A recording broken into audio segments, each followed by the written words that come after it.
Mister Gangwal अभी stable है, घबराने की कोई बात नहीं। डॉक्टर कोई दवाई वगैरह? डोंट वरी, सब इंतजाम हो चुका है। Thank you doctor. ओके। भैया ताऊजी ठीक है ना? डॉक्टर ने क्या कहा? डॉक्टर ने कहा कि घबराने की कोई बात नहीं है।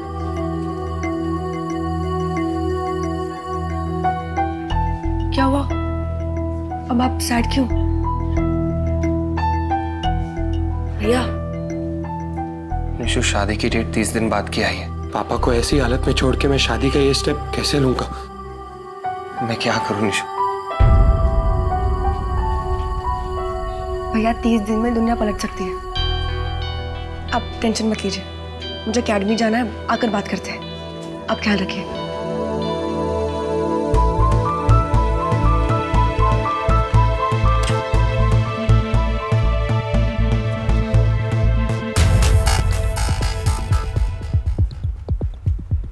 पर निशुदी डॉक्टर कैसे मानेगा?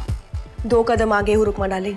डॉक्टर से मेरी बात हो चुकी है। जो मैंने तुझसे कहा है तुझे वही करना है। Okay bye.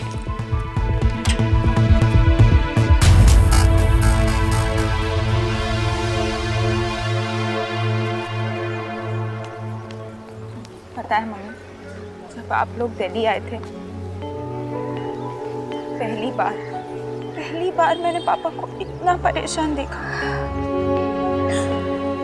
सब मेरी गलती है, सब मेरी वजह से हो रहा है। पर देखना मम्मी, आप बिल्कुल भी परेशान मत होना। हम सब लोग हैं ना पापा के साथ, सब ठीक हो जाएगा, सब कुछ ठीक हो जाएगा। कितनी बड़ी हो गई है तू। अभी कुछ महीनों पहले तक तेरे पापा तुझे समझाते थे और आज तू। पर बेटा तू ज्यादा देर मत रुकना यहाँ पे, फिर लीला जी नाराज हो जाएंगी ना। होती है तो हो जाने दो, आई डोंट केयर। मेरे पापा को मेरी जरूरत है और जब तक मेरे पापा की तबीयत पूरी तरह से ठीक नहीं हो जाती कहीं नहीं जाऊंगी। नहीं बेटा ऐसा नहीं करना, यहीं रहूंगी मैं। इसे यहाँ आने को किसने कहा? मम्मी प्लीज थोड़ा आराम से।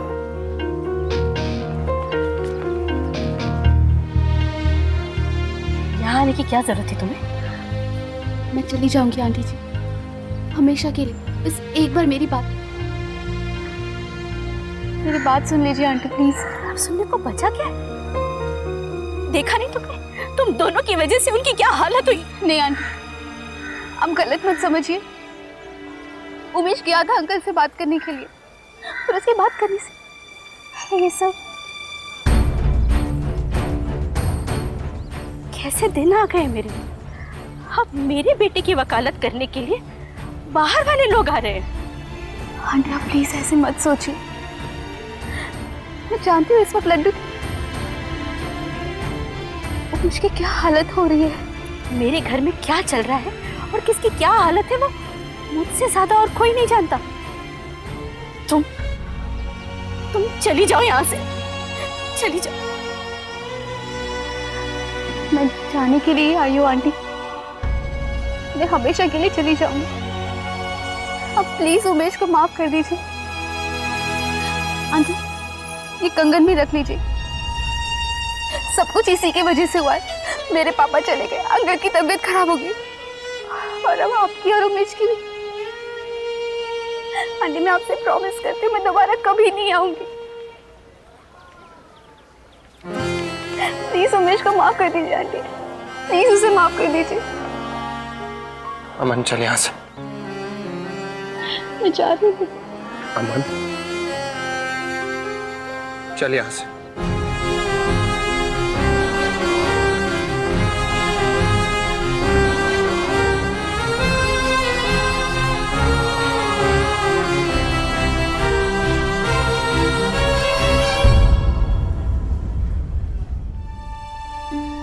समझने की कोशिश कर लड्डू, इसके अलावा और कोई रास्ता भी तो नहीं ना। अगर हम जितना देर करेंगे ना तो बातें और बिगड़ती जाएंगी। हमें सिर्फ और सिर्फ अंकल का ख्याल रखना लड्डू। ये कंगन भी रख लो ना। प्लीज ऐसा मत करो। और जिसे सोबला,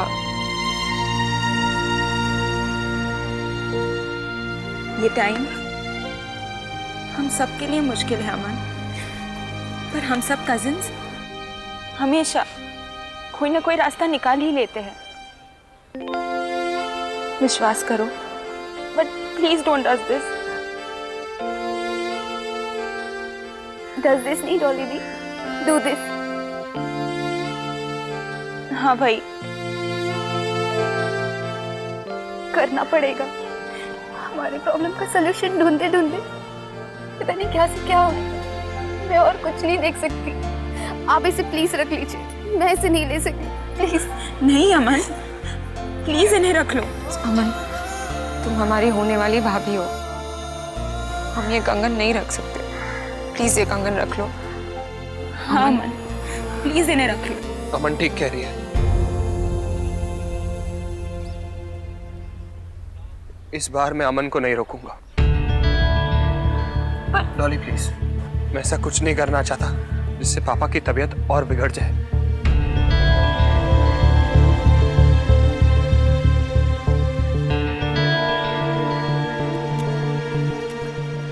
अमन, हम अलग नहीं हो रहे, हाँ? बस दूर जा रहे। कैसे मिलेंगे ये मुझे नहीं पता, पर हम मिलेंगे जरूर। तुम्हें और कुछ कहने की जरूरत नहीं है लड्डू। हमारे प्यार में इतनी ताकत है ना कि बिना कहे हम समझ जाए। हाँ।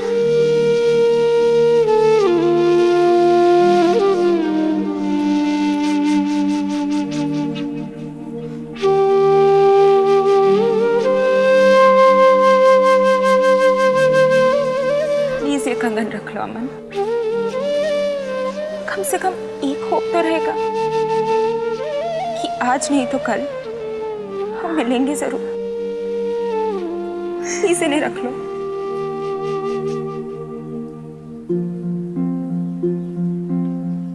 मैं तुम्हें मिस नहीं करूंगी लड्डू। और अगर तुम्हें मेरी याद आए ना तो कह देना मिट्टी पाओ।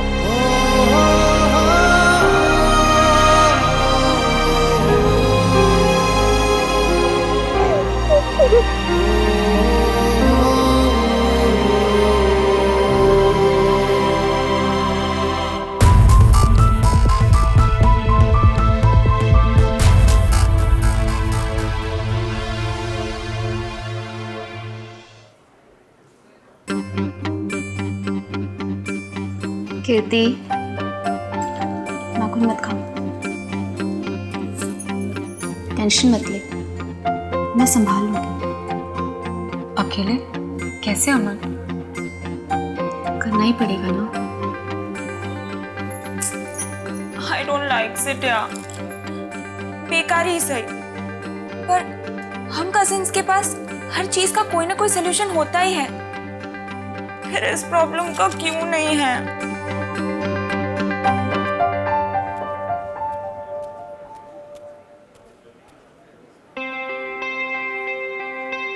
रुकमा, ये तेरे हाथ को क्या हुआ? ओह गॉड्स, इस घर में सब कुछ बुरा बुरा क्यों हो रहा है? लगता है इस घर को ना किसी की आइज लग गई है। कम ऑन डॉली दी, अच्छे दिन बुरे दिन ऐसा कुछ नहीं होता है। चिल करो। वाह कीर्ति, तू तो बड़ी सियानी हो गई।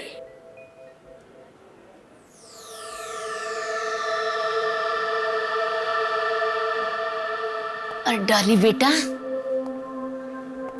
वक्त बुरा नहीं होता।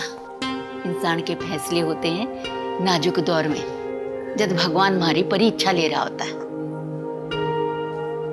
पर उम्मीद की जो किरण होती है ना, वह बड़ी नटखट होती है, कोने में छिपी रहती है, किसी को नजर नहीं आती, और एक दिन सबके सामने आ जाती है और फिर से जीवन में खुशी आ जाती है।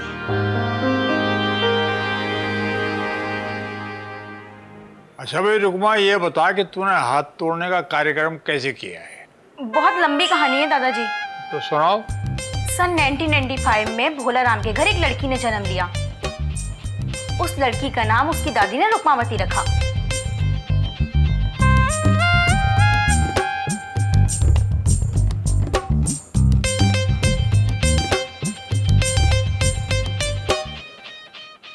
तो दादाजी कहानी के आखिरी सीन में रुक्मा का पैर साबुन पे पड़ा और वो फिसल गई स्लो मोशन में हवा में। रुक्मा और साबुन की टिकिया और बस रुक्मा का हाथ टूट गया। हे भगवान। सुबह से सोच रही हूँ खाना कैसे बनाऊंगी, तभी मेरी एक पहचान वाली का गांव से फोन आया। पूनम इतना अच्छा खाना बनाती है कि शहर के किसी बड़े होटल में उसे नौकरी ढूंढने का काम मिलने वाला है। अच्छा। और वैसे भी दादाजी डॉक्टर ने कहा है कि इस फ्रैक्चर को ठीक होने 15 दिन लग जाएंगे। 15 दिन तो बड़ी मुश्किल हो जाएगी सरोज। वीरेंद्र की तबीयत भी खराब है इन दिनों। तो क्या ख्याल है तुम्हारा? दादाजी आपने पूरी बात तो सुनी ही नहीं। पूनम का फोन आते ही मैंने उसे यहाँ बुला लिया। घर में खाना बनाने वो मेरी मदद कर देगी। तो फिर कहाँ है पूनम? पूनम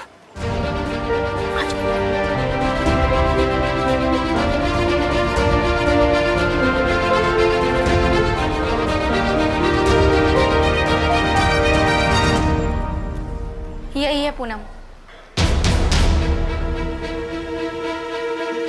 थोड़ा शर्माती है।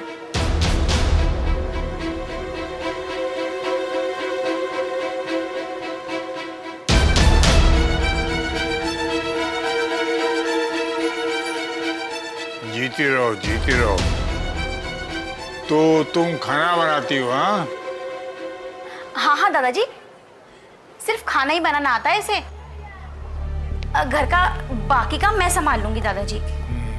मतलब उमेश जैसी और भी लोग हैं दुनिया में, हैं? क्यों सरोज, क्या ख्याल है तुम्हारा?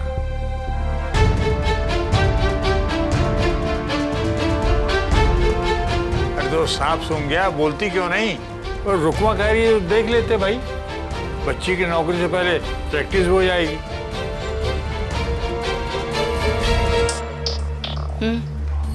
लगती तो अच्छे घर की है और फिर मौका भी चाहती है, पर हमारे को क्या परेशानी होगी?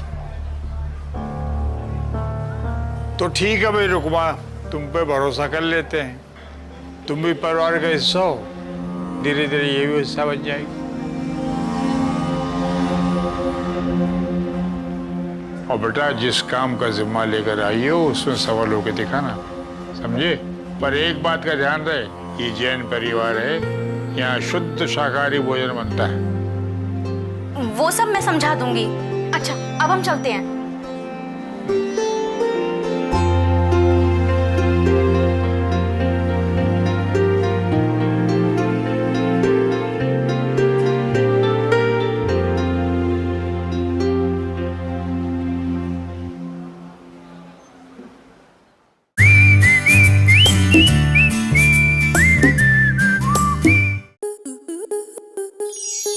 आपके मनोरंजन पर अब नहीं लगेगा कोई ब्रेक। स्टार प्लस के बेहतरीन शोज देखने के लिए लाइक, शेयर और सब्सक्राइब करें स्टार प्लस यूट्यूब पेज को।